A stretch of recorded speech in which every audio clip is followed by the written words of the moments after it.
વાલિયા ખાતે વિદેશી દારૂના જથ્થા સાથે એક ઇસમને ઝડપી પાડ્યો હતો।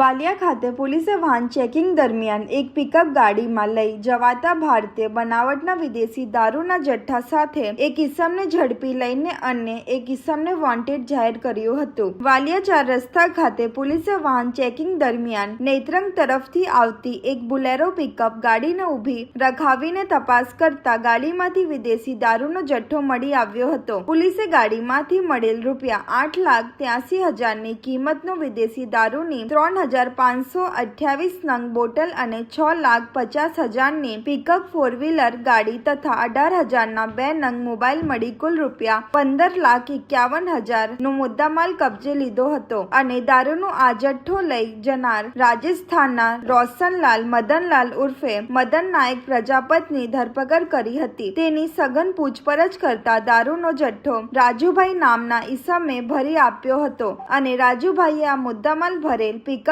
ગાડી ભરૂચ ખાતે હાઈવે પર આવેલ બ્રિજ નીચે મૂકીને જતા રહેવાનું જણાવેલ હતું। પોલીસે રાજુ નામના ઈસમને વોન્ટેડ જાહેર કર્યો હતો।